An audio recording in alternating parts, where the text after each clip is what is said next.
Hello and welcome to True Guidance Tarot, where we explore re-empowerment. I'm Adriana Teodoro-Dier. I am a spiritual medium and intuitive reader. I've got a message for Virgo today. This is a message and a journey that we'll go on together to discover the beneficial information for your spiritual path this week. So the universe is sending you the Lord energy this week. This is an invitation to consider areas of your life where you are maybe being a little inflexible. And by a little inflexible, I mean a lot inflexible. Really understanding, looking at those places. What's also going to come through is that as you discover these places of inflexibility where you start to kind of question them and see, do I really need to be so inflexible on these things? My attention is drawn to this eagle or hawk back here, that you actually start to receive some different kind of perspectives or different beneficial information. As those boundaries are softened a little bit, you start to invite some new material in, some new inspiration or new growth. So let's see. Funny. Couldn't have said it better myself, except I just said it. Sorry, joke to me. That's what this card is all about. The inspiration for new growth, the inspiration for a new start and a new beginning. It's interesting, these two wands on here. You see that his wand is finite in a way. It's limited by the size of this card.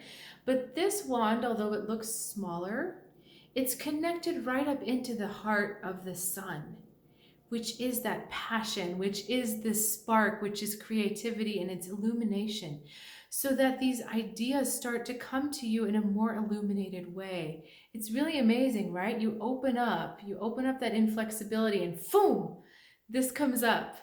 And this is all about creative solutions, creative explorations, and creative journeys, this card. So you see how the universe is trying to talk to you through these things. Let's keep going with your message here.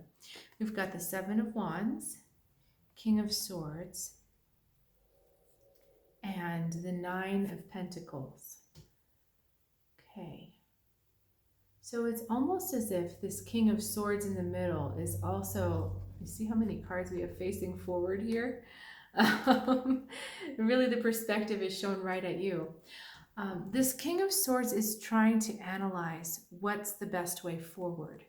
This Seven of Wands or this Nine of Pentacles. And the Seven of Wands here is coming through as more of a playful energy rather than a heavier energy that it usually comes as. This card is all about defense and making sure that you're on the right footing. But there's a softness here in this Seven of Wands that I'm feeling, and let me see where we're going with that. So the softening comes because as you begin to explore different ways that your flexibility can happen, the different ways to break down that inflexibility, you're actually confronted with a lot more options, and you may find it overwhelming at times. That you have so many things coming at you, you're like, well, wait a second, I don't know. It was maybe more comfortable back in where I was, back in my boxes where I only accepted certain things. Now that I've opened it up, I've got too many options and I don't know what to do with it. And this King of Swords is just trying to figure out, what to do. He's not getting emotional about it. He's staying very clear-headed, and he's trusting his own counsel.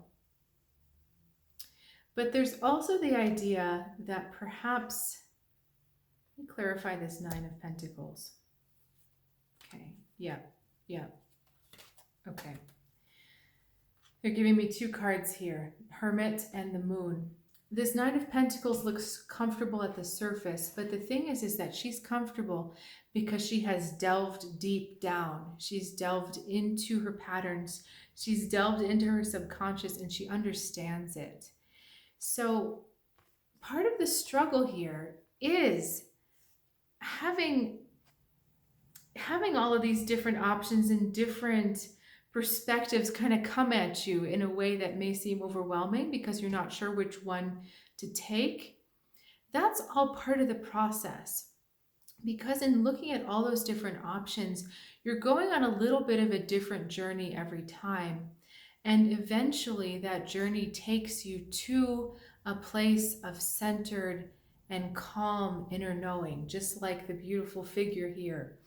It's pure soul knowing, because finally having discovered all these things, you're like, okay, now I know exactly what it is that I want for myself. So his sword here, it's almost like she's the embodiment of his sword. So the biggest advice or biggest theme I'm seeing you with this week, Virgo, is that it's all about allowing different perspectives, different opportunities, different ways of thinking, and different ways of being. Letting go of the rigidity, letting go of the box that is comfortable to stay in, and being willing to at least look at other ways, to explore other ways, and allow other ways to take you places that you didn't really expect to go. Rather than fending them all off because they're too foreign or they're too overwhelming or too strange or too, no, that's not me. Just try them out. Just see where they're taking you. It's okay. This is a safe thing. The universe would not be asking you to open up these boundaries if it were unsafe to do so. So this is a safe time to explore. So questions about that, Virgo, let me know. I always love to hear from you. So if you'd love to leave a comment, that would be awesome. I'd love to see you back next week. I do these readings every week. They're released on Saturdays. And if you're looking for more one-on-one guidance, I do have a website, True Guidance Tarot, which shows you all sorts of different options that you can look at. And if anything resonates with you, please don't hesitate to get in touch, and I'll look forward to seeing you next time. Have a great week.